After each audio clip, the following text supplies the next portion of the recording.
नमस्कार, आप सभी का स्वागत है द वॉचमैन न्यूज में। मेरे साथ यानी कि करण शर्मा। बीजेपी कई सालों से 70 साल करते हुए आ रही है। लगता है 70 सालों से ऑपोजिशन में रहने के बाद बीजेपी को ऑपोजिशन के स्वर की आदत हो चुकी है और अब बीजेपी ये भूल चुकी है कि वो रूलिंग में है। यानी कि लखीमपुर खीरी जिसमें इतना बड़ा हादसा हुआ, इतनी बड़ी हिंसा हुई, जिसमें 9 किसानों पर गाड़ी चढ़ा दी गई, उस हिंसा के दौरान जब वो लखीमपुर खीरी में कई सारे मिनिस्टर्स, कई सारे लोग जो अपनी सहानुभूति देने आ रहे थे, उन लोगों को आने से रोका और इस दौरान पुलिस ने और प्रशासन ने वहां पर सबूत मिटाए।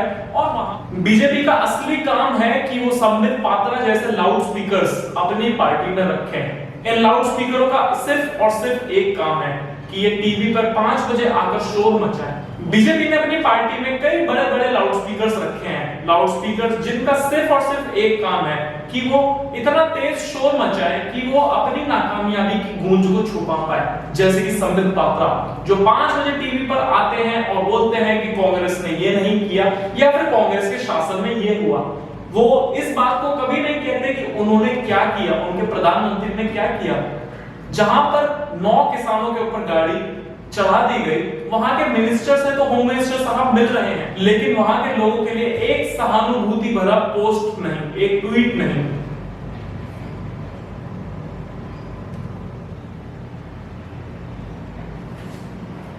भारत में राजनीति का स्तर इस तरह गिर चुका है कि जब जब इलेक्शन आता है तब तब वहां पर कुछ कुछ कार्य होने लगते हैं, लेकिन वो कार्य होते हैं और फिर वो कहते हैं कि ये कार्य पिछले सालों में नहीं हुआ था।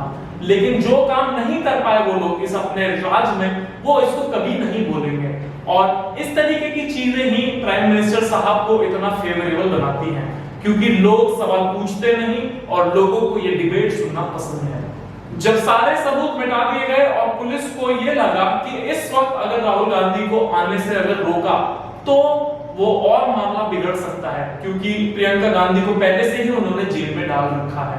प्रियंका गांधी जो अपनी सहानुभूति देने के लिए किसानों के पास जा रही थी, और इसको संबित पात्रा जी कहते हैं कि वो अशांति नहीं फैलाने देंगे, वो राजनीतिक फायदा नहीं उठाने देंगे। सिर्फ एक राजनीतिक फायदा ही दिखता है आपको किसानों के इस वायलेंस में? आपको नहीं दिखता कि कितने किसानों के परिवारों ने अपनी जान गंवाई है? यह सब ये दर्शाता है कि भारत में राजनीति का स्तर कुछ इस तरीके से गिर चुका है कि अब गोदी मीडिया और बाकी की न्यूज एजेंसीज इस तरीके के मामलों को नहीं आने देगी। मेरी एक दरख्वास्त है रूलिंग पार्टी से कि कृपया करके अपने कामों को गिनवाइए, जैसे कि केजरीवाल सरकार और बाकी की अन्य सरकारें करती हैं, कि आप अपने कार्यों की लिस्ट दिखाइए कि आपने क्या क्या कार्य करे हैं। आप अपने मैनिफेस्टो से अपने कार्यों को मिलाइए कि क्या आपने जो मैनिफेस्टो में दिया था वो कार्य क्या पूरे हुए, और तब आप आइएगा वोट मांगने के लिए। क्योंकि इस वक्त आप सिर्फ और सिर्फ पिछली पार्टी से अपने आप को बेहतर साबित करने में लग चुके हैं, लेकिन इतने साल सिर्फ आप अपने आप को बेहतर साबित कर रहे हैं, तो ये बिल्कुल जायज नहीं है। अच्छे दिन आने वाले हैं कह कहकर आपने जो लोगों का पागल बनाया है वो बिल्कुल भी सही नहीं है।